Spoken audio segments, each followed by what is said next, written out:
Welcome in, everyone, to another live preview show on the Hawk's Eye podcast. I'm Bryce, that's Mookie, and we're going to break down everything in this NFC West power clash between the Seattle Seahawks and the Los Angeles Rams coming up this Sunday. We'll be taking all of your questions and your comments as well in the 12's Q&A Blitz section towards the latter part of the show here, but me and Mookie are going to dive into a bunch of different topics throughout that it's going to make this matchup between these two teams a very interesting one to watch and could potentially have implications, obviously, throughout the rest of the season, but could be an early candidate for Game of the Year. Mookie, you ready to dive into all this? Yes, I am. I'm going to soldier through whatever is bugging me, and I think what could cure it is a Seahawks win over the Rams on Sunday. I totally agree, and since both of us are battling the weather, let's get into this as quickly as we can. We'll get into all of it right after.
All right, everyone, and let's get into this NFC West power clash. Right off the top here, Mookie, both these teams are entering 7-2, both theoretically at the top of the NFC West in some respect, considering they have the same record. Seattle does sit above because they played more divisional games so far this year. But Mookie, the question I got to ask, when you watch these two teams, do you see a parity or a contrast in their identities?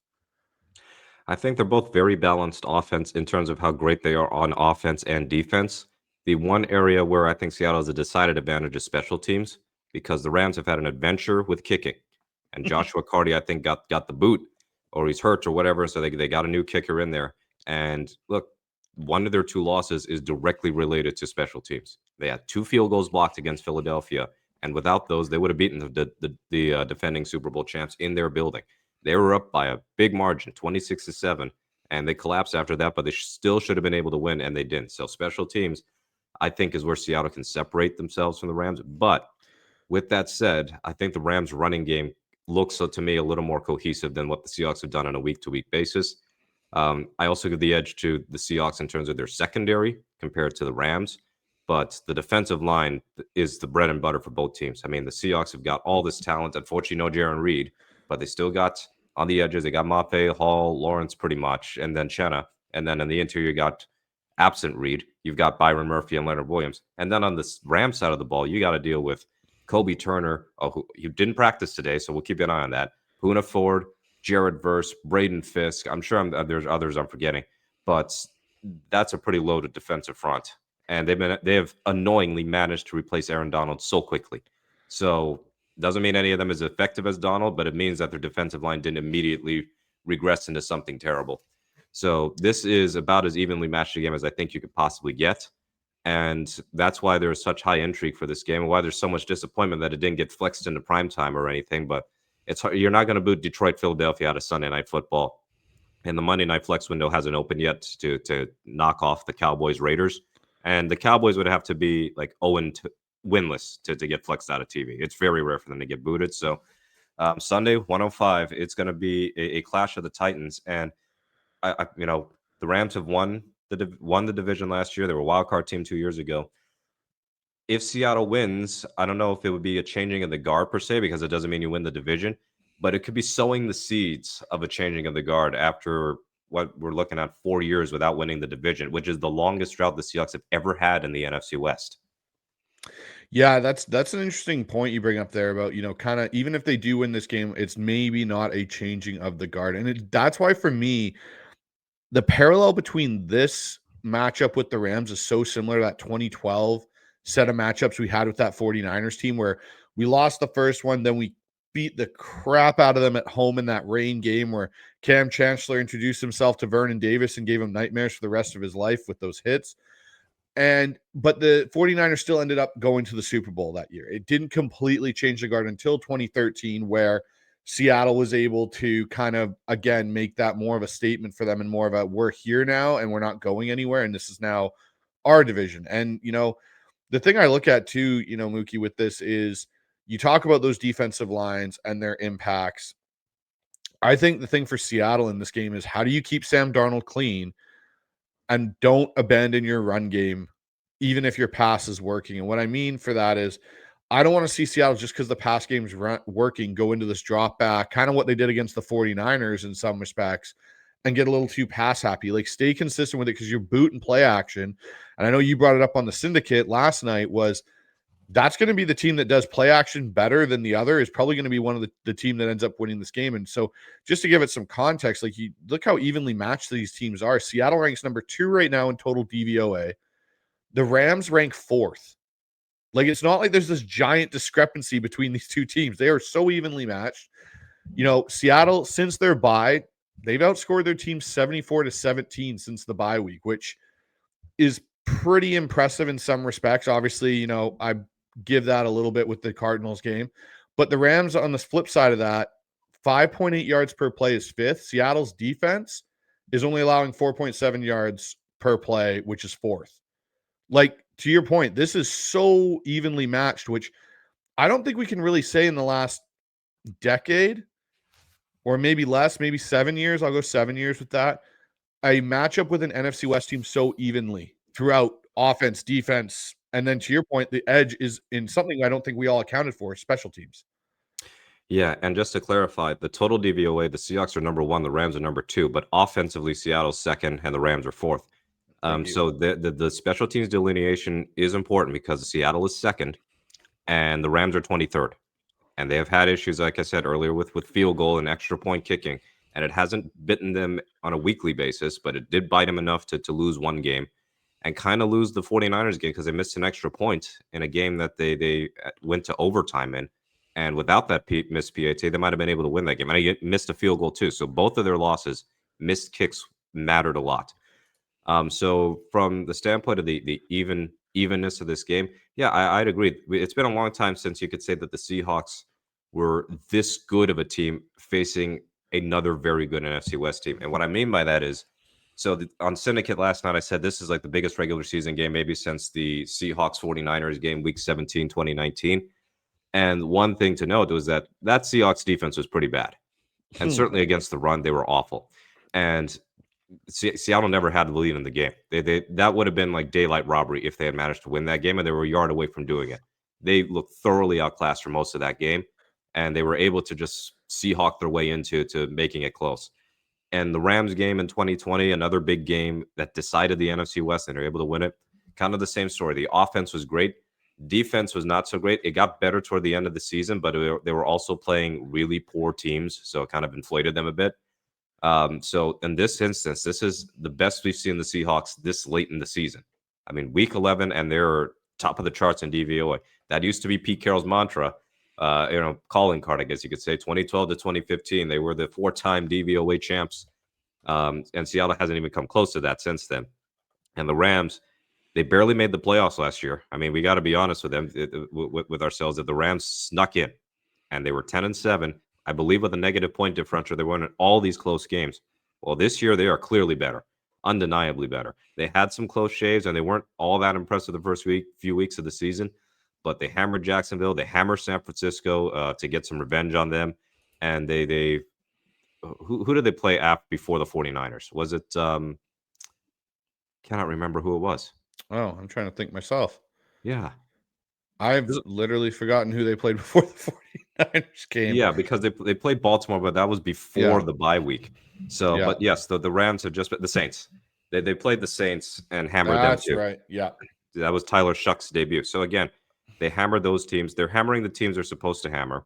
They've played the Colts close and ended up winning that game. They played the Eagles close. I know they collapsed. They lost that game. But the fact that they were even that large up in Philadelphia says something. And really, they're just looking like a team that is, as unfortunately, as good, if not better than advertised, because the big question mark concerning them was the health of Matthew Stafford. And if Stafford wasn't healthy, would that change things for the direction of the season? Well, whatever bust that they had, whatever trailer they had to heal Matthew Stafford miraculously, I mean, that should be worthy of an award because he's playing at an elite level. But so is Sam Darnold. And that's another thing. The level of quarterback play, I think, is going to be so key to this game. And there's something personal at stake, I guess, for Sam, too. Not for the Rams playoff game per se, with how the Minnesota game ended, but also the fact that when it was with Minnesota, they also lost the first regular season matchup. And controversially, Darnold got blatantly face masked in the end zone by, I think, Byron Young. And the refs just swallowed their whistle. They didn't see anything wrong with that. So that ended up being a safety and game over. They would have needed a miracle to even force overtime to begin with. But it is certainly a personal big moment for him, too, because of how his Vikings tenure ended, the fact that he went to USC. So I am fascinated by all the angles we could explore for a game of this magnitude in ways that we haven't said a lot about the Seahawks, because when they've had games that were pretty important in this division, over the last few years, they've overwhelmingly lost, but they've also, against the 49ers especially, overwhelmingly looked non-competitive. This one, I expect them to be at least competitive. I agree. And I think, depending on how this game really does go, we could be looking at an NFC championship potential matchup here where these teams see each other 3 times this year, just other than the 2, because what the Eagles put forth in Green Bay in that Monday nighter was not anything that made me as a Seahawks fan. I don't think as Rams fans go, wow, that's really scary to deal with. And the 49ers, the Rams, put the kind of boots to them this past weekend. And I think if we see the 49ers again as the season goes on, there's a good chance Seattle will be able to handle the 49ers better than we did in week 1 this year, where we kind of shot ourselves in the foot most of that game. But the last question I got for you, Mookie, on this part of the segment is, does this feel more like a playoff preview or a statement game for either one of these two teams? This is interesting because if it's a playoff preview, I think most likely it would have to be an NFC Championship game, because whoever doesn't win this division most likely makes the playoffs, and they would probably be the top wild card, whereas whoever wins this division is probably going to be like a 1 or 2 seed. So I don't know if it's a playoff preview. I feel like the rematch would be more of a playoff preview, assuming neither team goes off the rails over the next few weeks. But this to me is more of a statement game for Seattle than it is the Rams. The Rams have been there, done that. They were as close as anybody to beating the Eagles last season in the playoffs. And they were as close as anybody to, well, I guess the Lions game a couple years back in the playoffs, they were pretty competitive. And from a big deficit, they almost came back to win, and Detroit did eventually lose to San Francisco. But they made the playoffs each of the last 2 years. They've had way more success over the last several seasons with Matthew Stafford than the Seahawks have had with the combination of Geno and the last season of Russ. So this is a statement game, I think, for Seattle in the sense that it's kind of like turning over a new leaf. Like the dying embers of the Pete era are coming to an end, and this is the start of a new contender with Mike Macdonald. And that's kind of how I'm viewing this game and really the rest of the season. Like, is this even sooner than we expected, the start, the dawn of a new era of great Seahawks football? Because we're very fortunate to have had so few lulls in the 21st century with our head coaches. The Holmgren era, unfortunately, went out in a terrible way. You win 4 straight division titles, and then 2008, the season from hell happens. Everybody's hurt. Everybody's old. Team sucks. 2009, the more disaster. And then that brings in Pete Carroll, and Pete Carroll leads us to the best run of football in the history of the franchise, including a Super Bowl and another Super Bowl appearance. And then you have, a lull in the sense that 2021, they don't make the playoffs, and then they miss in 2023 and 2024. So this is the lull. Missing the playoffs 3 out of the last 4 years, but you still had winning records in 3 of those seasons. I think a lot of teams like Cleveland would have loved to have a 7-10, 10-7, 9-8 stretch, as opposed to what they're actually dealing with. But we've been saying for the longest time that the Seahawks have kind of been in this middle ground. Well, this is their chance to undeniably establish themselves as belonging in that upper tiers. Like, these power rankings are cool, but if they can beat an elite team like we think the Rams are, then we have no choice but to declare the Seahawks are not just elite, but that we really can have visions of them making a Super Bowl run. We thought like a playoff run would be cool, winning a playoff game, making the playoffs, returning to the playoffs cool. Well, the expectations have done changed over the last several weeks, and it's exciting times. Yeah, no, it really is. And so, Mookie, let's really dive into this matchup. And I think there's a bunch of interesting kind of sub battles going on within this game. And let's start with this first one. And for me, it's Macdonald versus McVay, this chess match within the war that is about to happen on Sunday. And the thing for me that's so interesting is I look at two games between these two where it really stands out. The game where the Rams went into Baltimore when Mike was the DC in 2023, and Mike McVay had Mike's number in that game. In my opinion, he did. The Rams and Baltimore game, McVay put up, I think it was almost over 400 yards of total offense in that game. I think the Ravens ended up winning and pulling it out late, but the Rams really had the answers to Mike Macdonald's defense. You flip forward to 2024 in the game in Seattle. I'm not going to count last year's last end of the season with Jimmy Garoppolo's playing, and there's nothing really on the line at that point because the tiebreaker had kind of been settled to that point, whether or not Seattle was going to get in. But I look at McVay versus Mike last year in Seattle, and was it 4 straight possessions or something like that they had kept the Rams basically in 3 and outs almost or something? I can't remember the exact stat it was, but Mike kind of had McVay's number in that game in Seattle, and we had our costly turnovers that kind of killed us in the red zone there in that game. This to me is going to be kind of really round 3 for these two against each other to see who gets truly the upper hand. And so, you just kind of look through some of this right now in 2025, Seattle's defense, number 3 in EPA per play. The Rams offense is number 4. Speaking to your point, like they are up there. Stafford's, EPA versus cover 6. This is interesting, is negative 0.23. McDonald calls cover 6 at 27%, which is second highest in the NFL. That is a interesting matchup in this game, is how Stafford isn't great against cover 6, and McDonald calls it the second highest rate in the NFL, to see how this will match up. And I think this is where the Rams 13 personnel, which again we talked about on Syndicate, is going to be an interesting with 13 personnel on the field as much. So my first question to you, Mookie, in this, which side has the tactical advantage, the Rams or the Seahawks? Boy, this is really tough to determine because McVay has been the winner most of the time against Seattle, but he's only got 2 games against Macdonald in the Rams-Seahawks rivalry, and one is almost a total throwaway.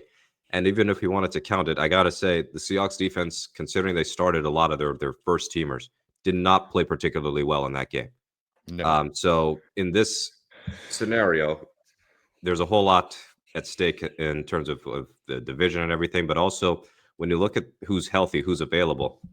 We got the practice report a little bit before we started recording. Ernest Jones is limited, Josh Jobe is limited, and they did an ACT walkthrough. So we don't have the actual full throttle practice yet.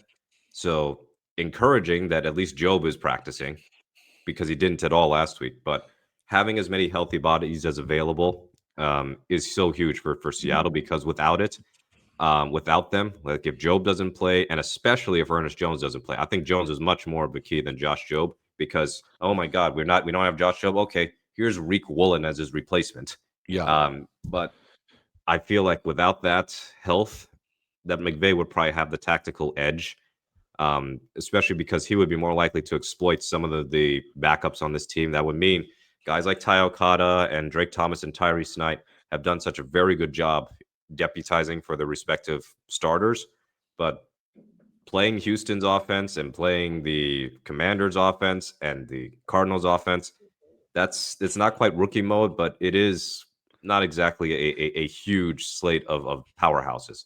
The Rams offense is operating at such a high level that it is very easy to see how they could end up being caught out as liabilities potentially. So, and I doesn't feel like the Seahawks have particularly faced a ton of teams who like to go to heavy tight end formation. So a lot of 12 and a lot of 13. And a name that I forgot to mention on Syndicate is a guy who's kind of surfaced, especially as a second round pick. I mentioned Davis Allen first for some reason, but Tyler Higbee, Colby Parkinson, but Terrence Ferguson out of Oregon, starting to get a little bit more involved in the offense. He caught his first touchdown, I think, against the Jaguars in London.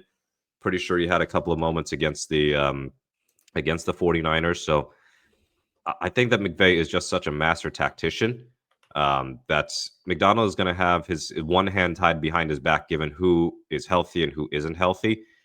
And I don't fault Macdonald if he gets outfoxed in this one. But as far as the chess match, I think another thing to note, you mentioned the cover 6 rates for Macdonald and how Stafford struggles against it. I mentioned on Syndicate the other night, Seattle, not a high rate of blitzing. They're one of the lowest blitzing teams in the league. I felt like they were blitzing a little bit more than normal in the Cardinals game, but Macdonald is not stubborn. He doesn't just have a low blitz rate on a week-to-week basis. It very much depends on the matchup. Stafford against the blitz is basically as good as it gets, and I believe that Macdonald is going to be more willing to play coverage and not rush, not send an extra guy than he is to just go aggressive. We got to get after Stafford. We got to send 5. We got to send 6. We're going to do the double cap blitz that we were doing the other week. I don't think that's going to work against Stafford. He's too savvy. He's too skilled and too accurate to really be fooled by that. So, yeah, this is going to be to me, it's not just us as fans, but I think if you're an NFL neutral, this is going to be one of the most intriguing matchups you'll see probably all season. And the best part, you get to see it again in a few weeks. Yeah, I know that was going to be the one thing, that I was going to say is this matchup, the next time it's a Thursday night primetime game in some aspects. But the other thing, Mookie, when we talk about, the cover 6 aspect of this for Mike Macdonald and what he likes to do, how do you think McVay will counter Seattle's disguise heavy looks? As we know, Mike loves that sim pressure where they still only bring 4 guys, but they may walk up 6 to the line and who's dropping and who's going.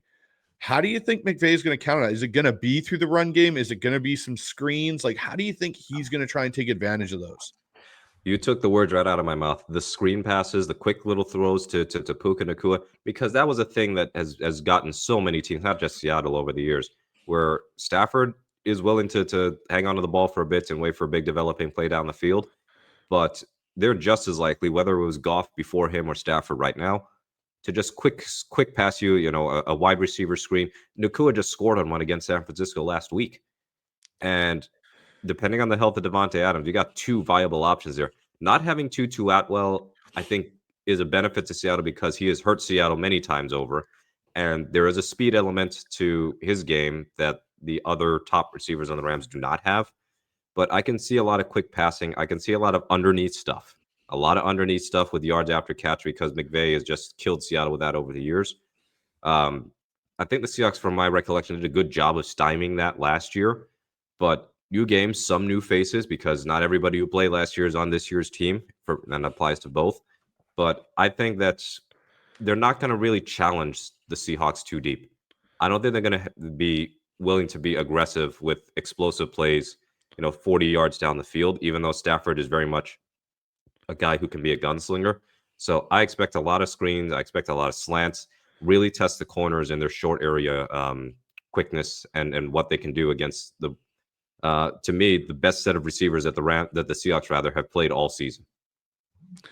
Yeah, that's going to be the interesting thing. So, here's the one thing, we kind of talked a little bit about Syndicate last night when we were on with Dan and Brandon.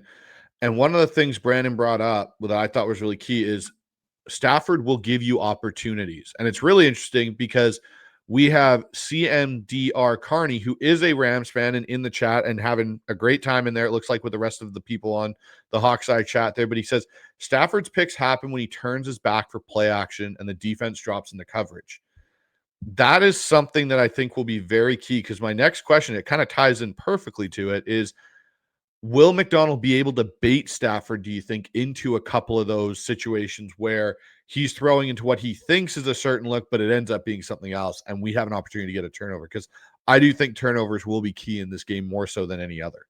Yeah, it's very possible, because another thing I could just as well argue with the Rams is, when is the last great defense that they faced? I mean, Seattle's not faced a gauntlet on the defensive side of the ball in terms of their defense shutting down these offenses, but the Rams, since that Eagles game, and I guess since the 49ers game before Fred Warner got hurt, I mean, Jacksonville's defense is kind of getting exposed as being turnovers or nothing, and the collapse against Houston may cost them their season. Who else did they play? New Orleans, just a bad football team. And then San Francisco, this version of San Francisco, without Warner, without Bosa, without Michael Williams, without Bryce, they got too many people missing. And you got a bunch of rookies in the secondary, and you don't have your superstar linebacker there to kind of just coordinate everything. So that's a shell of the defense that we once knew. So this is going to be the toughest defense that Stafford and McVay have faced in weeks. So I think that Macdonald could bait Stafford. I mean, they got away with so many picks last year, and the Seahawks are straight dropped 2 or 3 of them. Ernest Jones, I think Brandon mentioned, Ernest Jones dropped one. It would have been a tough one to make because he's falling down. Woolen kind of ridiculously as a receiver, not coming back to the ball, and that's after the stuff in overtime. So if he picks that off, they're in field goal range. They probably win the game. So, and then I think there was another opportunity that, Jones also had another play that should have been a pick. So Stafford can be prone to just, even with his low interception rate this year, some WTF throws. Now, my question would be, given how under center heavy the Rams are this year, if McVay is willing to do some gunplay action a little bit more so he doesn't have to turn his back to the defense necessarily, so that he can see everything from the get-go, because we're looking at two of the more under center heavy teams in the league, and it's not a surprise because Kubiak comes from that system, and McVay, when he had Goff and now when he has Stafford, in fact, he's kind of evolved. I think they were put more gun heavy in the early bits of Stafford's career than they are right now, and now they're kind of running, I think, the offense that McVay really wants to run. So again, I think there'll be opportunities for McDonald's defense to kind of surprise Stafford. But you're going to have to take advantage of those opportunities because it's not going to be every snap. No, exactly. And so kind of let's pivot a little bit here, Mookie, and talk some trenches. So, the title of this segment, Who Controls the Line of Scrimmage? And just some, again, key points, want to give you guys some key context. Seattle's pass blocking efficiency is 83.1, which is currently top 10 in the NFL, which I don't think any Seahawk fan had dabbed on their bingo card this season that we were going to be a top 10 pass blocking efficiency offensive line. The LA Rams, they're 85.5 and fourth for there. So they, again, have a very good offensive line when it comes to pass blocking. But you talk about the Leonard Williams and Byron Murphy combo inside. They have basically, I think, between the two of them, almost 11 and a half sacks, 35 pressures combined. Rams left tackle Jackson, or Arlick Jackson, I think he's given up 5 sacks in the last 3 games for them. Their tackles, I would say, are the weakest point of that offensive line. And I was talking yesterday, if you guys haven't seen it already, go check out my preview show with Blaine Grisack of turfshowtimes.com and the Rams Call Sheet podcast. He even brought it up that that's the one thing for him that worries him about the Rams offensive line is their tackles and dealing with DeMarcus Lawrence and Derek Hall in this front seven from Seattle. So, Mookie, how does Seattle's defensive line give us a matchup? Like, is it a matchup advantage over this LA Rams offensive line, or is it pretty even in your mind? I think it's fairly even. When the Rams were playing, what's his name? Bo Limmer, I think it was, instead of Cole Shelton. I think Limmer was struggling enough. Now Shelton's in the lineup as the center. But I believe that Seattle's defensive line is about as good as it gets in the NFC. I mean, they're basically, to me, up there with Philadelphia. Now, Philadelphia, Jalen Carter is just a beast. But I think you look at the total depth of the Seahawks across the line and the people that Philadelphia lost, I think Seattle's actually got an edge right there. I think that probably the best the defensive line of the league right now belongs to Denver, just with Benito and Cooper and Zach Allen, all those dudes, and Franklin Myers. But the Seahawks, they got an elite defensive line. No doubt about it. DeMarcus Lawrence means so much to this team, and it's evident in the way that the Buccaneers game went. Not saying they win that game, if Lawrence doesn't miss it completely, especially since Hall got hurt later in the same game. But you can tell the difference in this defensive line's performance when Lawrence came back for the Jaguars game. And they've been able to destroy teams at the line of scrimmage. Dominated Jacksonville, really dominated Houston, and both against the pass and the run, because Lawrence doesn't really have the gaudy sack numbers, but he's also very good at setting edges and stopping run plays. And then the Arizona game, DeMarcus Lawrence not only had the 2 fumble recovery touchdowns, but he also had a half sack as well, splitting with Nick Eamon-Wari. So I think Lawrence, to me, is one of the key figures in this game for the defensive line of the Seahawks. My one concern right now would be the lack of Jarran Reed in this game, and because it's going to mean a lot more responsibility, even if it's in like 15, 20 snaps for Brandon Peely, and maybe even we might even see Quinton Bohanna because he did get signed from the practice squad. some of those other guys who are more or less nose tackles, how much are they going to play against this Rams front? Because there's just not that same depth at that position as there is for the outer edges of this defensive line. So that is kind of my one question mark for the Seahawks defensive line, especially when it comes to stopping the run, because I think that they should still be a very good run defense, but there's been a little bit of cracking the last 2 weeks, and that has coincided with Reed not really being in the lineup much because he hardly played against Washington and he didn't play against Arizona.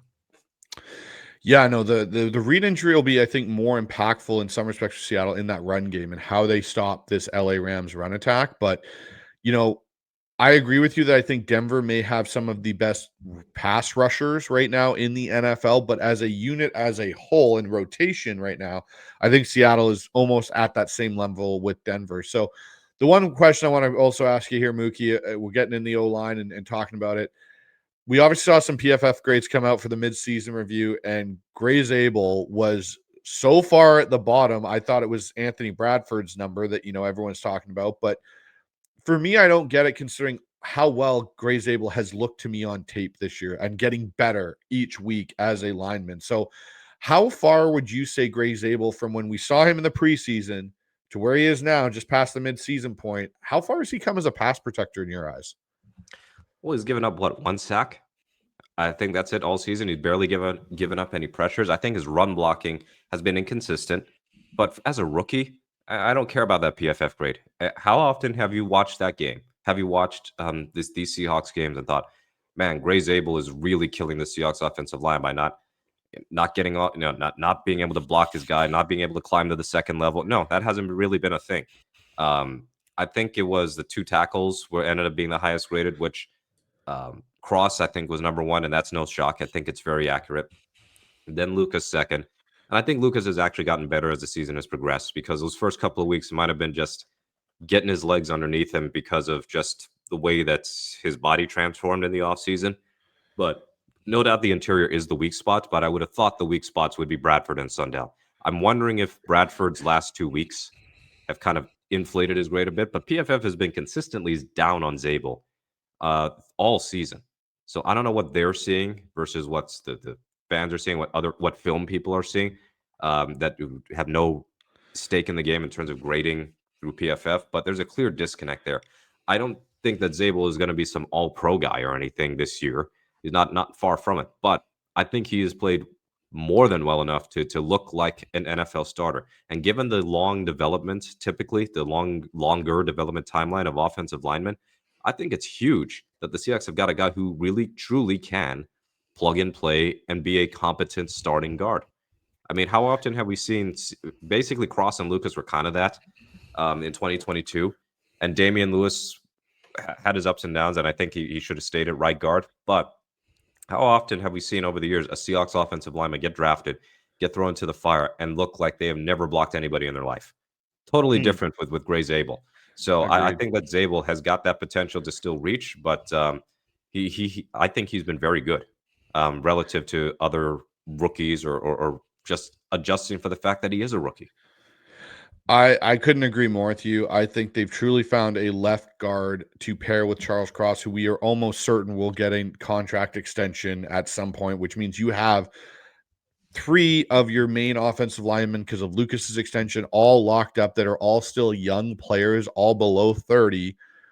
It makes a huge difference. And you know what? I think it'll be really interesting to see, again, the growth of Gray Zabel in the run game. I think that's one area as a rookie lineman you generally struggle with just because you don't have necessarily a proper NFL body yet because you haven't had an offseason in an NFL building with their workout programs and everything. It's a bit of an adjustment. But overall, as a pass protector, I've been thoroughly impressed with, Gray Zabel this year. So last question here, Mookie, on this, who controls the line of scrimmage segment. Which front, in your opinion, will dictate the tempo of the game? Got to be the Rams defensive line because that's the best unit. That's the better unit, rather, between the Rams D line and the Seahawks offensive line. And I think it matters twofold. One, the pass protection, obviously. But if Seattle has a situation where they don't have to abandon the run, in other words, the game is still close and they can't run the ball effectively, then it might be just a case of the Rams' defensive line is just kicking their asses up and down the joint. I mean, the Rams' run defense has been very, very good. I don't think it's been the best in the league. In fact, their DVOA is sixth for defense DVOA. I'll pull it up in a second in terms of their run defense, but I can very, very rarely recall them giving up many explosive run plays. I mean, they've just been stellar. They're fifth. So Seattle is second. The Rams are fifth. So these are two teams that are hard to throw against, hard to run against. I'd say the Rams' pass defense can be a little bit more iffy, but nevertheless, I believe that the Rams' defensive line is the key. And if Seattle can at least be even with them, totally changes the equation. But if they get run over, I'm not going to proclaim end of the world or anything, but it does show that it could show that there's still a ways to go for this relatively young unit against, admittedly, an also relatively young defensive line on the Rams. I mean, Turner and Fisk and Verse, those are guys on rookie contracts, such that Puna Ford is the veteran of the team, and he's been in the league only since 2018. So I yeah, miss good old Puna Ford. I yes, miss I Puna. think it would have really been a nice add to this unit just for depth reasons. But I'm glad he got a bag. It's just I wish it wasn't in Yeah, the NFC West and not with the Seahawks. But yes, we have seen over the years the main reason the Seahawks keep losing to the Rams, they cannot handle the Rams defensive line. Look what happened last year. And I know it was Michael Jarrell at tackle, and you had Connor Williams still snapping the ball over Gino's head. 7 sacks given up. They couldn't run the ball on 3rd and 4th and 1 in overtime. So that's kind of been a recurring theme where they have just gotten destroyed up front by the Rams defensive line, whether it's this current group or whether it's the Aaron Donald era Rams defensive front. So you want to turn over a new leaf, you're going to have to compete with the big boys. So I'm very intrigued by what could happen this Sunday on that in that matchup. agreed. So, Mookie, with that being said, let's move on to this run game a little bit here, and let's talk about the ground and pound versus a brick wall. And the reason I said is you already brought up kind of this Rams, rush defense. And so right now, the Rams rush defense is allowing 4.03 yards per carry, which is 6th in the NFL.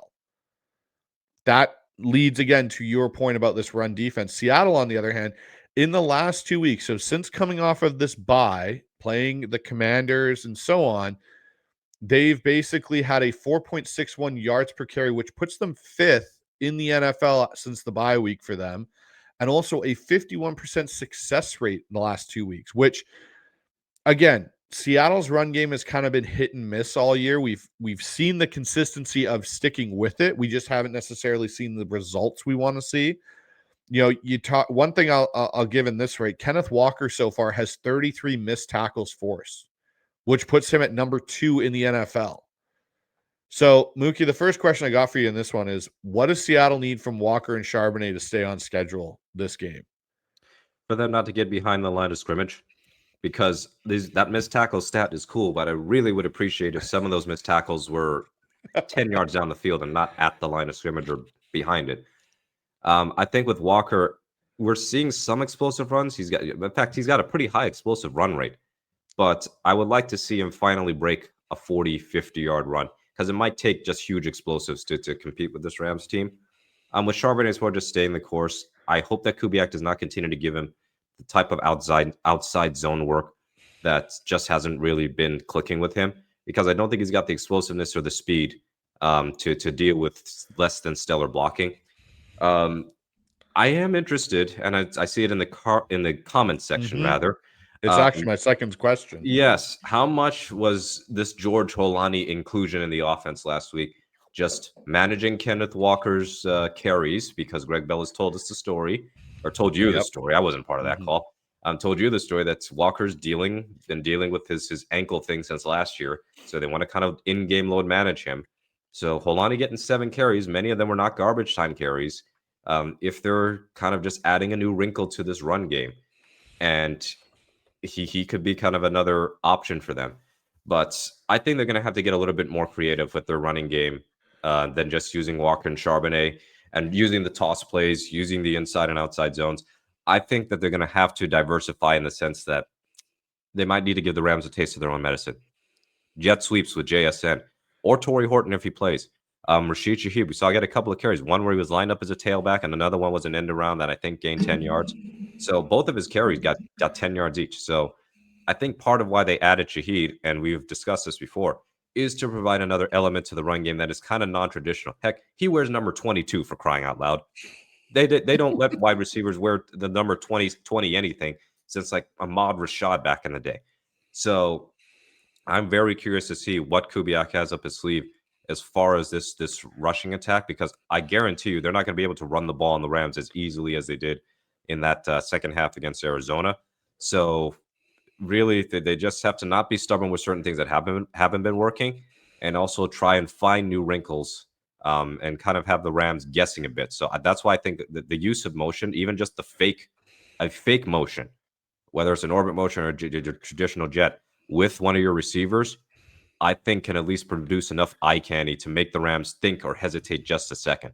Because this is going to be the first time, really, over the last several years where the quarterback is not, while not immobile, is not a guy who's going to be a threat to keep read option. I mean, Darnold, I don't think has even had an attempt this year. Even Geno had an attempt or two the last couple of seasons.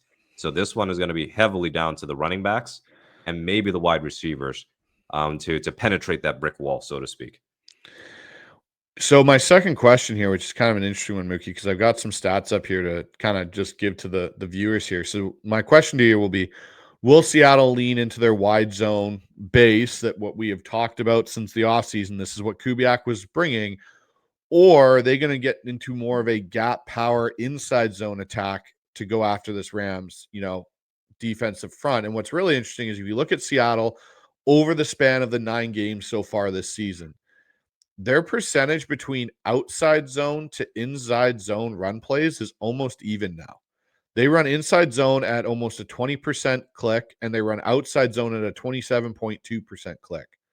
They average about the same per run too, which is about 4 yards. What's interesting though is their power scheme, when they run really true power football or like your gap power you're talking about, they only have done that 10% of the time out of their entire rushing game. Out of the 272 attempts they've had this year, 10% of that's been power. So when I look at this from Seattle, what I think we're going to see more out of Seattle is probably more inside zone in this game, which is something they've kind of pivoted to, it feels like, the last week. Because if I go to week 9 here, or week 10 here against the Cardinals, Seattle actually ran more inside zone than they did outside zone. It was 37% inside zone versus 30% of outside zone. So that's something that's kind of interesting. But the power rate, again, stayed at the same level of 10% in that game. What are your thoughts on that? And I'm wondering how much of that power is just red zone running, because that's typically where you would try and run the ball that way. Well, there's one obvious element to this run game discussion that we have to address. This is going to be the first time all season that the Seahawks are going to start a different offensive line combination. It is swapping out Sundell for Olu Timmy. And those two don't have the same athletic profile. Sundell is, by your relative athletic score, the better athlete, but he's also a guy who can get pushed around a bit. And he's been losing at the point of attack too much in the run game. Olu Timmy is not a guy who can really climb to the second level at an elite level. We haven't really seen that consistently, although he did have great film showing exactly that against Arizona. But we're gonna have to see it more than just 1 week to figure out if this is new Olu. But he's also someone I think who's got a stronger base to him than Sundell does. So one interesting thing to note: the outside the tackles EPA per rush for the run defenses, Denver's the best in the league. The Rams are second best against outside tackle runs. Seahawks are third best. So trying to run wide against a defense like the Rams may be ill-advised. And maybe this is also just the fact that the outside stuff, the wide stuff, hasn't been really clicking on a consistent basis. They're having to mix it up a little bit more. So it's not abandoning your identity. It's kind of adjusting your identity. Like you still have the principles you want to do, but you also don't want to just keep wasting plays with stuff that hasn't been working. I think that Walker has been a better inside zone rusher than outside this year. And then there's a huge gap between what Charbonnet does as an outside versus inside. And to my recollection from this Arizona game, how much of the running success was them running inside or split zones? I think almost all of it was inside. And so here's something interesting to your point here, Mookie, about the two running backs. Inside zone versus outside zone for Walker and Charbonnet. Charbonnet has actually had more inside zone carries this year, 29.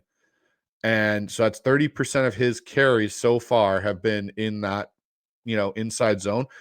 Walker's only had 18. However, Charbonnet's at 3.4 yards every time he's had that, or averaging out. Ken's almost at 5 for the inside zone. So that just feels more to your point on that inside zone. Ken Walker's actually been the better running back at it.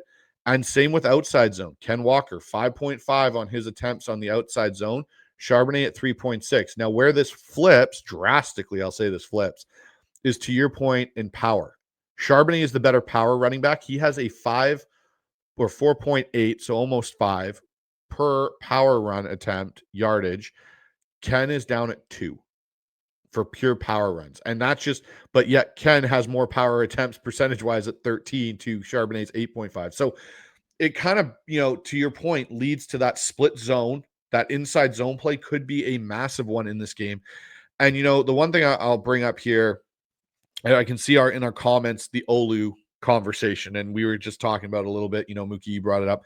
I just did a film lab with Dan Viens where we broke down Olu's tape from this past game.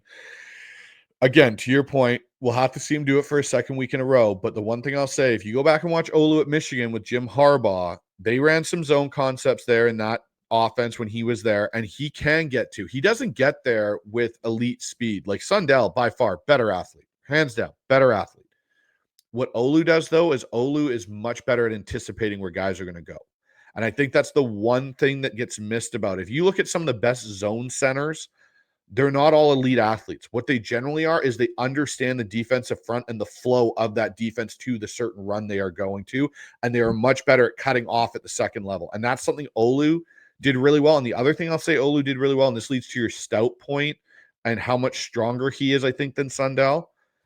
The amount of times in some of those zone runs where he's got to basically hold up the zero tech or that one tech to allow Gray Zabel or Anthony Bradford to get to the block and then climb. Yep. He was phenomenal doing that in the Cardinals game against Laken Tomlinson and against Nolan, who are two, especially Tomlinson, one of the better inside players in the NFL. I think it'll be really interesting to see how Seattle attacks this Rams interior defensive line, because I think they'll struggle to try and get outside to the edge on this group. Yeah, and this is also the aspect of Olu Timmy being essentially a career center and a Remington Award winner, I believe, or whatever the award is for best center in the country in college football.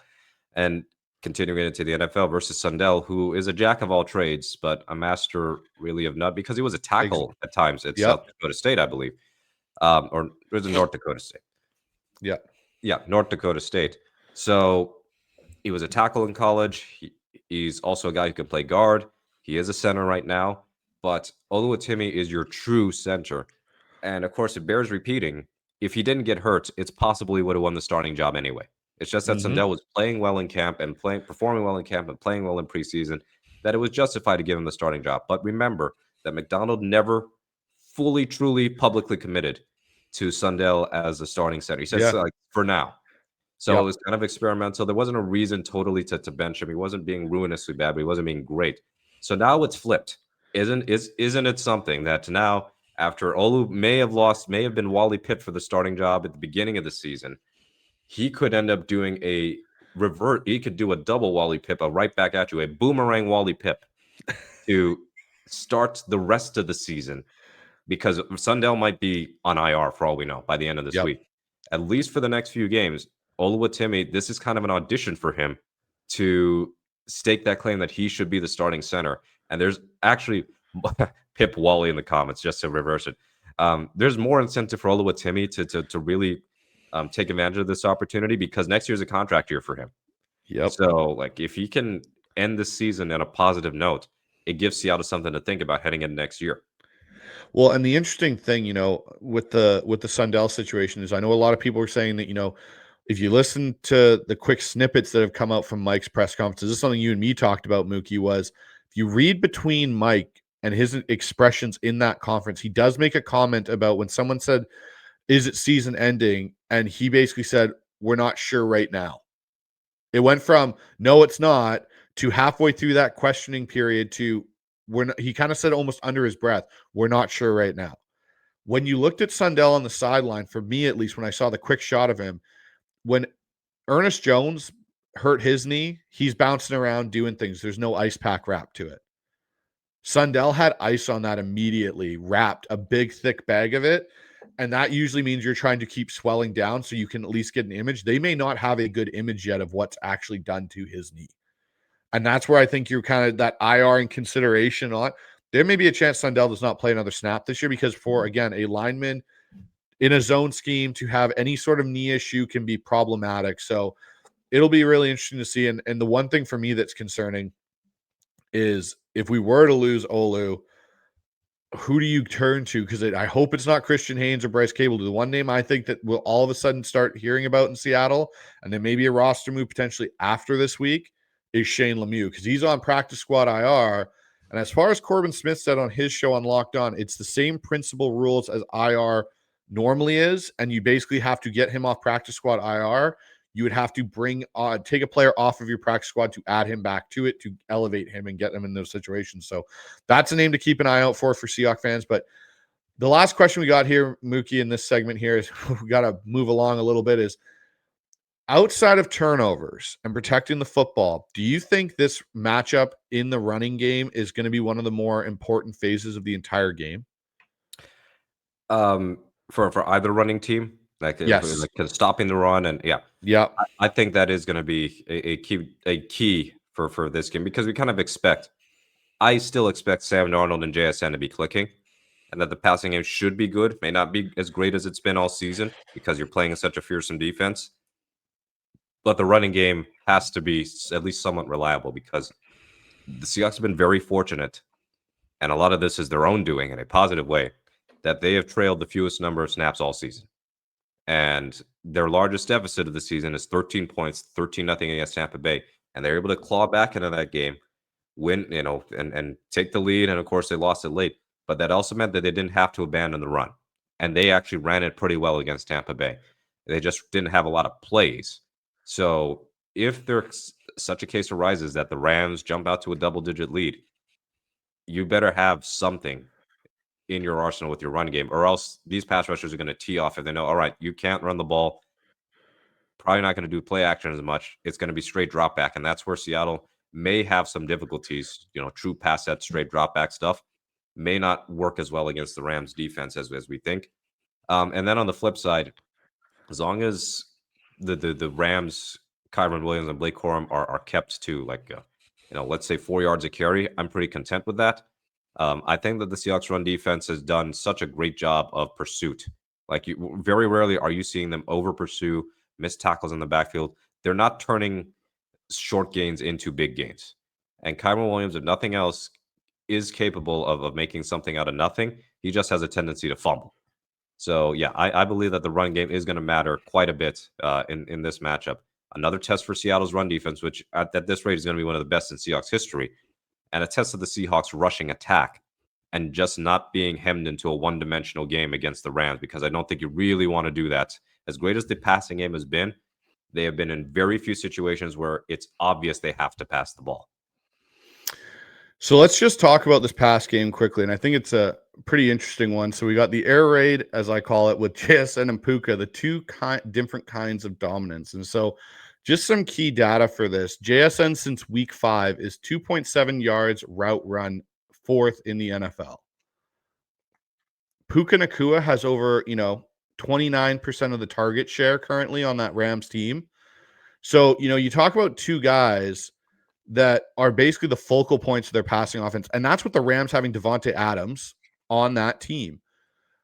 How can the Seattle Seahawks exploit LA's zone looks to free JSN? Because I don't think they have a corner on that roster. And I think LA's got some good players that I would feel comfortable saying, hey, we're going to put you in some man situations versus JSN and hope we can hold up.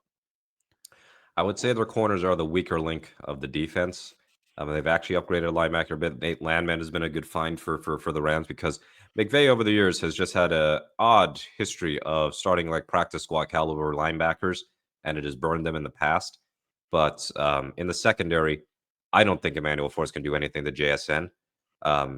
Darius Williams, I think, is hurt. They did trade for Roger McCreary. So I think that JSN is going to find ways to get open against man or zone, but I think this is going to be an important game for Cooper Kupp because Kupp was a full participant in practice today. We have to emphasize that. So to me, unless he has a setback, he's going to play this weekend. So it's going to be an emotional return for him back to his old stadium, back to a place where he literally won the Super Bowl and Super Bowl MVP. But this might be one of those games where this is exactly why they signed Cooper Kupp, because he's almost certainly going to be able to provide some insight as to how to exploit that Rams defense. And he is still a guy who can find the soft spots and zones and get open that way. But he's also a guy in the short area who can catch slam passes, even catch screen passes, and make something happen, be a safe pair of hands. Another thing that I'm curious about regarding this passing offense is how heavily the tight ends will be used this time, because they had one target last week, but it's one target out of 12 because they hardly threw the ball. So are we going to see some zone busting seam passes to Arroyo or to AJ Barner, or maybe more likely Arroyo? I know we're praying that's going Oh, to be I my know. prayer. Like, please let's change that up. Let's give another team a taste of their own medicine as far as the tight ends, because Seattle's had issues covering tight ends this year. But yeah, the two different kinds of dominance when you're talking about this story. I mean, Smith and Jigba and Puka are not the same kind of receiver. Puka, I think, is a bit more of a tank in terms of how physical he wants to be. Neither one of them is especially a super burner, but JSN is clearly faster than his 40-yard dash at the combine showed, or the pro day, whichever one it was. But they both win with excellent route running and hands. Um, I think Puka is amazing at contested catches and high pointing passes, and that we're seeing that JSN is starting to assert himself as somebody who can do just about everything too. So if Puka didn't get hurt in that Ravens game, he would probably be second behind JSN in receiving yards. So this is like a battle between two of the elite receivers in the league too. But Puka is amazing. He's going up against a better secondary than JSN is going up against the Rams. Totally agree. And I think the other thing I'll add to this is Shaheed is going to stress some of those Rams coverage rules because he'll be another week more familiar in this offense. And I think you'll see more of his deep shot routes or his deep routes come into play a little bit more now than they were week one with the Cardinals game, where he kind of was basically toss and a quick screen here. So it'll be interesting. But Mookie, let's talk about this, some situational football and the hidden edges. So a couple of things I want to talk about is, the Rams' third down defense currently in the NFL is second at basically giving up conversions at only a 33% rate. Seattle's third down offense currently is successful 41.7% of the time, which just puts them at 13th. That's probably one of the biggest discrepancies in some respects between, outside of the one you mentioned earlier in the show, between these two teams. And penalty yards per game, Seattle, 39.6. They are one of the fewest penalized teams right now in the NFL, which is not a normal thing for us in Seattle because we've always struggled with our fair share of penalty issues. How do you think that third down, that set of data there on the third down is really going to play into this game? Boy, do I have a great solution for avoiding third down. It involves being better on early downs. And the Rams, I'm curious to see what their DVOA is like. I don't have the spreadsheet in front of me. But what's gotten the Seahawks into trouble before is having like even one unsuccessful play the first couple of downs, and they end up in obvious passing situations, and they end up not being able to cope. They have had issues of getting into third and long too much. Their average distance to go on third down has been one of the longest in the league. And that is hardly a new thing for Seahawks football. But you don't want to be third and 11, third and 12, third and 8 against this Rams defense, because you still don't have an offense that is known to just generate yards after catch for fun on short throws and making them bigger plays. So I think that's going to be key to just win on early downs, that third and manageable. If you're going to get to third down, let it be like third and 4 and in, because that at least produces an element of, okay, maybe it's not an automatic passing situation. And you could even still go for it on fourth down if you don't convert on third. But yes, third down, I think, does mean a lot because the Rams have been great at it. And they've also been great in the red zone. They're second in red zone defense. But the Seahawks are also one of the better red zone defenses too. But Seattle's red zone offense has been outstanding, which is a total departure from the entirety of the Geno era. And it's not to blame Geno specifically, but he was the starting quarterback for those last 3 seasons. I got no choice but to say the Geno era. So from 2022 to 2024, they were ranking in the 20s in red zone offense. This year, they're in the top 10. Darnold is killing it. He hasn't had a single red zone interception. He's had one costly red zone turnover that we know about in game 1. But he's been great in the red zone, and the running game, as inconsistent as it's been, for the most part, has been able to seize its opportunities inside the 5 and score from there. So yeah, there are hidden edges in this game that are fair. We could have like 3 different shows about this, but yeah, I am worried about the third down stuff because of Seattle's tendency to get into third down too much. But they've been better on third down the last 2 weeks. 6 of 11 last week. I think they were like 6 of 9 in the Washington game, and there were a couple of give up third downs, run the clock out third downs in both games because they had the backups in. So I believe that do better on early downs, and that might mean trying to hit more explosive plays and in the passing game on early downs, but also you can't afford too many negative run plays on the early downs as well, because they do have a high run rate on 2nd and 10 and longer. Well, and to your point with the red zone offense, so just to give some context, currently there are 27 pass attempts in the red zone for Sam this year, 18 completions, so that's almost 70%. He's currently sitting at 66.7 with 10 touchdowns. That is what you want when you're looking at your quarterback when we're talking about red zone attempts versus completions in the red zone. And then when we go and we look at this rushing attack, Mookie, to your point, in the red zone, it's, again, goal line TDs. We've had 6 out of the 9 goal line attempts that we've had where we're getting goal line carries in there. That's stuff you want to see from the Seattle Seahawks offense, is the ability to put points on the board inside that red zone. It'll be a really interesting matchup, but let's talk about the 3 keys to this game, Mookie, and how the Seahawks may beat the Rams. I know Carney's in the chat, so you may not want to watch this part if you don't want to, but key 1 for me in this one, Mookie, you already mentioned it. It's win early downs on both sides. So the Rams' first down offense right now is 5.9 yards per play.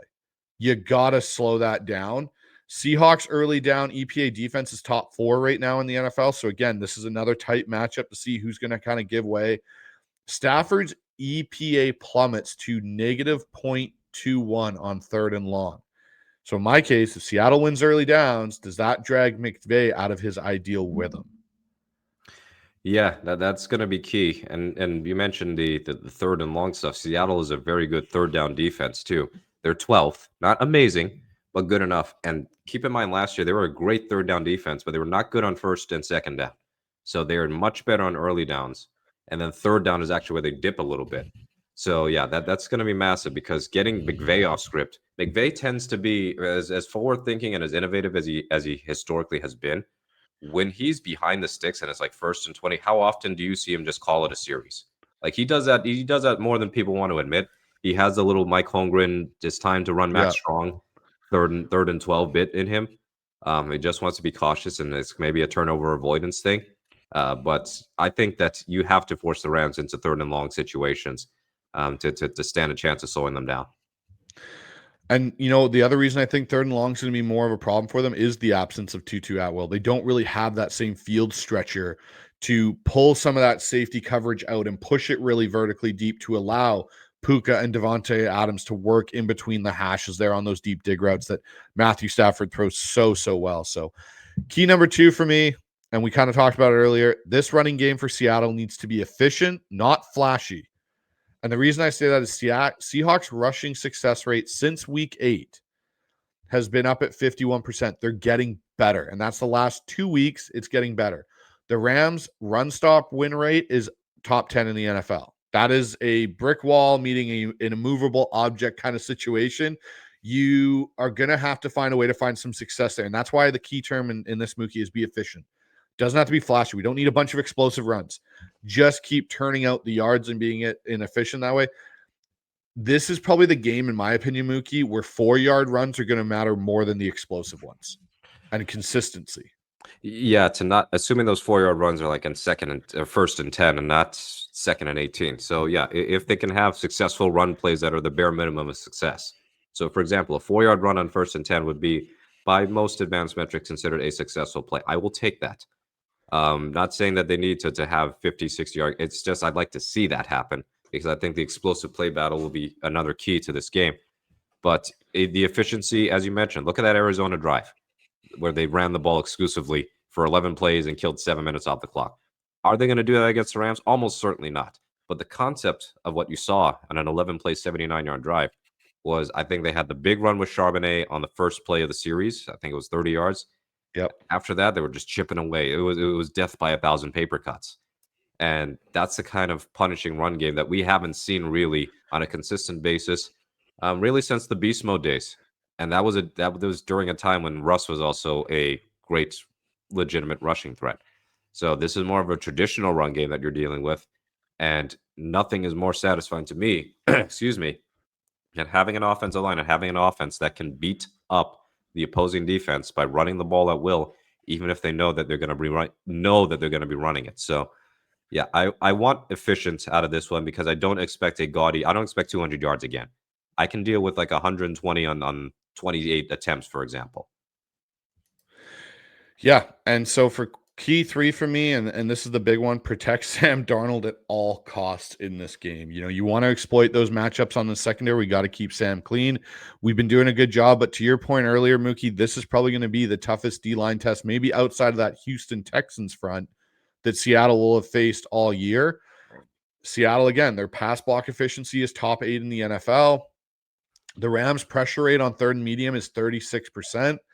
When Darnold is kept clean this year, his QB rating is 109.5. That is an elite QB rating.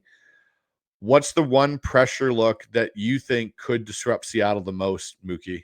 Is it a four-man? Is it a blitz? What do you think it is? I think it's a four-man because Darnold has been one of the best quarterbacks in the league against the blitz. I think that Seattle, it's really going to depend on the game script. So, like, if they are out of their element and are playing from a deficit or playing in a time of game where they can't really do play action and it's just straight drop back after straight drop back, that's going to expose Darnold more. It's going to be a little bit more concerning as to whether or not he'll be able to stay upright and be able to get throws off in a clean manner. But if they can slow down this Rams front with play action, because the Rams are not a great play action defense, and the Seahawks are number one by EPA per play by a mile in play action, then that is a way to help protect Darnold. So that means I think we're going to see a lot of 12 and 13. We're going to see a lot of 12 and 13 out of the Seahawks just as much as we have been seeing it from the Rams. So we're going to probably see quite a bit of Nick Callaway. We're going to see Barner or Arroyo in pass pro.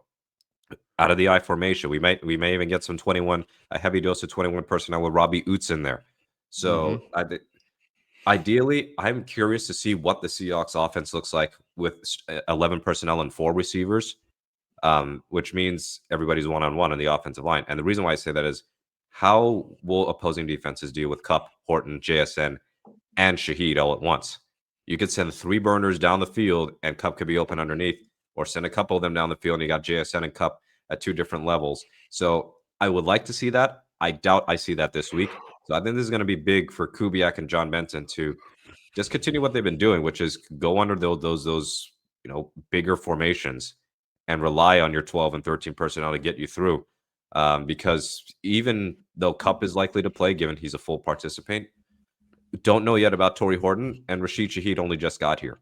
So you're kind of compelled to rely on your top 2 receivers as your crux of your passing game, and for your tight ends to be a part of the receiving game, but also to help chip, block, do whatever you can to slow down the likes of Verse and Fisk and Young, because I don't totally trust this offensive line to just have the 5 guys across the line, especially Olu Timmy making his first full start, to just consistently win one-on-one. I don't think that's going to happen. Agreed. And so, guys, we're going to wrap this show up here pretty shortly. We got some other things I got to attend to tonight, but we're going to do our 12 Q&A blitz. So you guys have been in this chat. You've been commenting. It's been awesome. So we'll start off right at the top here with John McGrath saying 13-4 doesn't seem so wild now, does it? Hey, John, you and me are still holding strong on 13-4 Island. Eventually, I think some people will start bringing their life rafts over and hanging out with us over on there because it's just such a fun party island to hang out on right now. So outside of that one, we've got Dan in here. He goes, yes, I agree. I had the Hawks going 9 wins, 1 loss after the bye. If they win this game, that was the 1 loss I had for them. 15 wins if they take this game. Wow. Dan jumping above me and going 15 wins.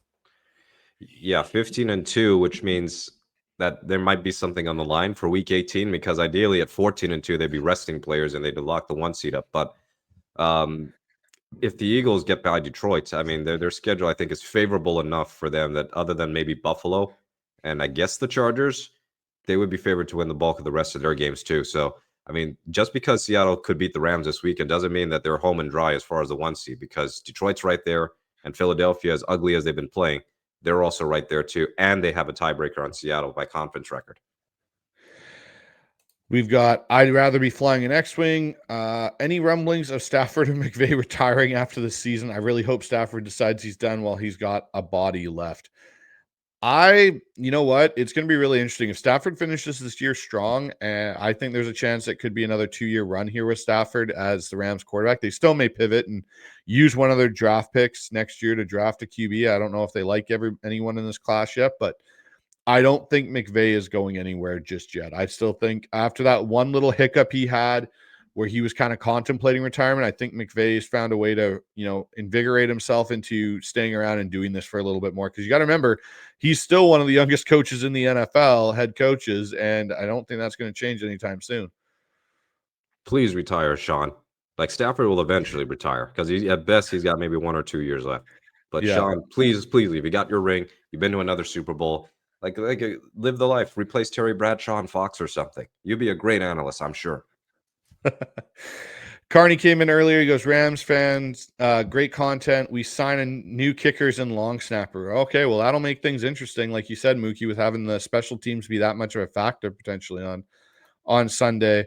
Jo was in here and claimed that the Stafford epidural treatment back this thing, that was a cloning bus, and they've just cloned Stafford again. Yes, exactly. That's what happened. Charlie the Unicorn, Rams training staff is OP. 49ers should take some notes. Yeah, that 49ers team, they have such bad injury luck. It's unbelievable. Yeah, I'm convinced their training staff is just like when Tanya Harding had Nancy Kerrigan's knee taken out in the Olympics. Like that's really what they're doing with all the knee injuries that they're dealing with and all these like severe problems they're having. And also their practices are so wild. They had like Collins and a couple other dudes. They had 3 guys leave last week with injuries in practice. So I don't know what they're doing over there, but I guess the training staff might be given a reconsideration at the end of this season. No kidding. Rockman Drums, this is a must-win game in my opinion. Would you say that, Mookie, or do you still think it's a important game but not necessarily a must-win? Well, they got another game with the Rams, don't they? So it's not a must-win. I think it would be hard for them to get the 1 seed if they lose this game, but I don't think it's a season ender or anything because you got Tennessee the week after. As long as you don't drop games against teams you should be beating, you're on path for the playoffs. And that means you beat Tennessee, you beat Atlanta, you beat Carolina. That's 3 right there. And that'll add Minnesota. I think they should be winning all 4 of those games. Agreed. That's 11 wins. And then everybody else is like, all right, if you split, you're still in good shape to win the division or at least make the playoffs. Dogzilla comes in. Always good to see you in the chat, my friend. He goes, who will get the most of Jaron snaps? I think that's going to be a split between Peely, Bohanna, and probably Mike Morris at this point. They'll probably have a rotation of the 3 in some aspect. Yeah, and I don't feel like this is a game for Mike where I want to see too much of Mike Morris. So like this is going to be a lot on Peely and maybe a bit of Bohanna. And what I don't want to see are long drives that stress this defense out in terms of the snap counts. So like, I'm not worried about the time of possession as I am about having to play snap after snap after snap. That's going to be key. But the defense luckily has a say in that by being able to get off the field. But yeah, you don't want to have that happen with the depth problems, I guess you could say, on the interior.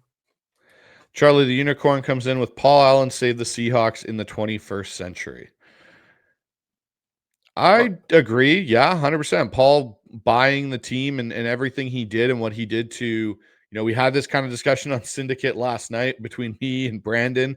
We're talking about statues and who to put the outside of, Lumen Field there. And a discussion can be made for, having both a Paul Allen and Pete Carroll statue. I'm not against, a Paul Allen statue. I just think, Paul had his, input obviously in his, mark on the team and the way he built and went after and obtained people to get in this building, John Schneider, Pete Carroll, and Mike Holmgren and different, people that he brought in to help shape the Seahawks culture going forward. And then I think Pete did a phenomenal job taking a team and getting him to the Super Bowl with John Schneider. So I think there's, discussions to be had on both fronts there, but I would agree. Yeah, 100% Paul Allen saved football in Seattle. Well, no kidding. They got a new stadium out of it. They didn't move to Anaheim because the trucks were Nope. packed. They were ready to go. But Paul Allen is also somebody who made big swings with his hirings in Seattle. Got Dennis Erickson. Okay, it didn't work out. Erickson doesn't work out. Go get Mike Holmgren, guy who won the Super Bowl and then left Green Bay and all the success he had there. And then after Holmgren, they handpicked Jim Mora, and that was a very bad move. That was Tim Ruskell's downfall. So Ruskell gets canned, Mora gets canned, and then you go swinging again for Pete Carroll. And this this college head coach worked out a lot better than the last one he tried to hire. So he only made 4 hires really throughout his tenure as Seahawks owner. And the 2 that worked out have produced the best run of Seahawks football we've ever seen, and 3 combined Super Bowl appearances and a win. Agreed. Charlie comes back with, during the first series, I believe there will be some sort of exotic blitz called by Mike Macdonald to just throw a change up to Stafford. Maybe. He's been a little bit more inclined to blitz lately as he's gotten more and more guys back that are healthy, like Eamon Worry.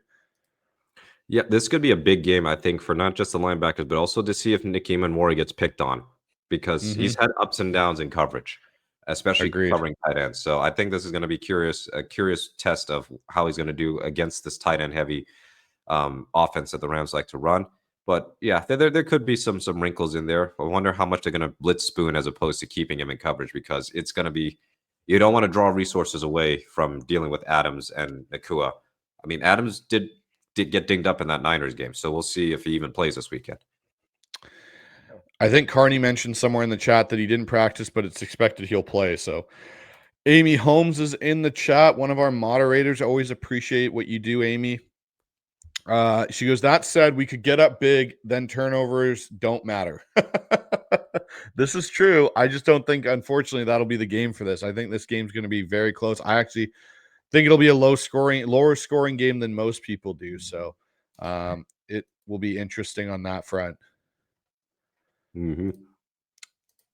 Kendrick comes in with, do you think Riley Mills plays this year at any point, likely possible during the playoffs? And if he does, do you think he can add even more to this dominant D-line? I don't think Riley Mills plays this year. Just the way that it's been kind of, when Macdonald's been asked recently about, hey, is he going to get any, do we have an update? It's kind of like, nope, he hasn't started doing anything. I think they're going to redshirt him this year, and his contract will toll a year, very much like Darrell Taylor. Yeah, I mean, his ACL got torn up in January or whichever. It might have been late December for the college football playoff. So for a big man like that to tear his ACL, to expect him to ramp up, practice all that, and play in the middle of the regular season, that's asking a lot. He'll play next year. That's fine. He's one of those stash. You're really excited to see what he can do next year, especially with Jaron Reed. I think Reed could be like a cap casualty or something next year. So I think that Riley Mills could very well be a guy who fits into this defense well for 2026 onward. Here's an interesting question from Johnny. He goes, how much does Kupp's info on McVay's offense help Mike Macdonald stop them? It's an interesting conversation because guys get moved around so frequently. I think Kupp will give what Kupp's information to Mike that might be of use is what Sean's tendencies are and what he likes to do in certain important situations. Not so much, game plan and plays that they like it won't be that. It'll be like, hey, Mike, when they're in these situations at this hash at this point in the game, and this is what Sean likes to do. Those are the type of things Kupp may be able to provide to Mike Macdonald. Why not Ernest Jones? Can't he provide a little bit of info? I know he left in 2023, or at least he got traded in the 2024 offseason, but maybe he can provide some intel. Suppose he doesn't play, he's got to at least have something, because he's had to try and stop McVay's offense in practice, not actually playing it. 30 and a wake up comes in and says the emergence of the Rams D has made McVay more likely to pack it in on 3rd and long. Yeah, I would agree with that. And it's, one of the things that, we used to do in Seattle, or obviously in the early LOB era, is we'd see Bevel and Pete, hey, we're running a draw on 3rd and, 12 plus or 10 plus. And we as Seahawks fans would be like, you can attack still, like, well, not when you have that elite level of a defense. Just punt the ball and play defense and get the ball back in better field position. Yeah, that's why I'm hoping McVay just is as conservative as can be, both there and on his 4th down decisions, because that's another area where he's historically erred on the side of caution as opposed to being an aggressive Dan Campbell-like guy. So it's actually interesting here. 30 and Wake Up came back in when we were just talking about the Cup thing. Goes, Cup will help with Puka's roots, but McVay is such a 2 or 3 tight end set guy now. It's much different. We never ran 2 or 3 tight ends when Cup was here. It's a new development. And then go ahead, Mookie. I was going to say, well, I think they did to run quite a bit of 12 when Cup was Yeah. there, when they had Higbee Gerald and Gerald Everett. Everett, for example, Seahawks legend Gerald Everett. But the wide receiver situation is a lot different back then when they had Cup, Woods, Sammy Watkins for a brief period of time. This year, because especially with Atwell hurt, there's a big drop off in terms of productivity for the Rams after Cooper. Sorry, not Cooper Cup. After Puka Nacua and Devontae Adams, because you got top two, Nacua and Adams in receptions. Kyron Williams is third. The next true wide receiver to be up there in receptions is Jordan Whittington with 12. So this is a 2 wide receiver dominant offense. Well, it's a 2-guy offense in terms of Cup and Adams at the receiver position. But after that, and Kyron Williams, the next 3 guys for receptions are all tight ends: Higbee, Parkinson, and Allen. So that's kind of where it's different than years past. All right, Mookie. Well, let's have the final word here. So, in your opinion, Mookie, give me your score prediction so we find out who will take hold of the West after Sunday. I think that the Rams win this game 27-24. I'm not budging off my score from yesterday. I think it's going to come down to some late game heroics from somebody. So we'll go for a late game heroics from the Rams offense, where we'll rue a couple of key mistakes here and there from the Seahawks. There might be a controversial call or two that benefits the Rams, because we know that the Rams are no strangers to that. So I'm whining about the referees in advance. But the Rams are also such a great team that I'm not going to be bothered if they lose the game. The only thing that will bother me is if they get blown out. That would be the only thing that make me reconsider some things. But I don't anticipate that happening. I think Stafford's going to hit some big plays to Nacua and Adams. There are going to be some timely third down stops and some sacks or tackles for loss by the Rams defense. But Darnold's going to play, I think, well enough to win. But Stafford's just going to play a little bit better and maybe try and take hold of the MVP race. So, yeah, 27-24, maybe a last-minute field goal by the Rams. And they take control of the division for a week. But I am still going to be of the opinion that the Seahawks win the division. So it's interesting for me because on the show I did with Blaine and last night on Syndicate, I said 24-20 Rams. I still think that will be the score in this game. The more I've watched back this Seattle's receiving core versus this Rams secondary, I think there's something to be said about JSN's factor in this game, more so than I think I initially accounted for with how he matches up versus what the Rams want to do. So I'm going to flip to Seahawks 24, Rams 20. This, from what I had said previously, I still think the score will be the same, but I am flipping on this show to the Seahawks winning this game and taking it simply for the fact, when I look at it, I think that is such a big glaring weakness for the Rams, is that secondary versus Seattle passing attack and what's been going on with it. So it'll be a good game regardless, Mookie. I think it'll be one that we'll definitely be talking about as game of the year. So outside of that, Mookie, what do you got coming up on field goals going into the weekend? Well, honestly, I'm shocked my voice held up over these last 83 minutes or so. But yeah, we'll have preview stuff from Alexandre Castro. We'll have probably stuff from me regarding the magnitude of the Seahawks-Rams game, including some of the playoff probability stuff. Like, if Seattle wins, what are their playoff chances look like as a chances of making the playoffs versus what happens if they lose? So that's going to be another key thing to watch for. And yeah, game day coverage is going to be the same old. So you're going to get a live score post. You're going to get a reaction post from myself and former winners and losers. There'll be some post-game op-eds from Ted Zahn and Michael Thompson and John Fraley. So all of that is going to be coming up on Field Goals over the next few days. And we are hoping that it is a jubilant one, because boy, if the Seahawks actually pull this off, if they win yet another road game and win their biggest road game in forever, then everybody's going to be thinking, can we start thinking about going to Santa Clara in February? AKA the 49ers fans' worst nightmare. Yes, that would definitely be, if the Rams or the Seahawks ended up in Santa Clara, that would be just a horrible time for the 49ers fan, which I would absolutely relish in.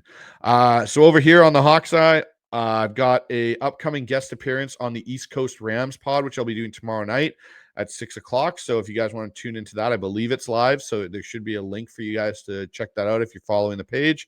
If you haven't already, check out my preview show with Blaine Gersak over there from yesterday. It was a really great conversation with Blaine and brought some really good insight into what the Rams do well and how this in his mind, how this matchup could go.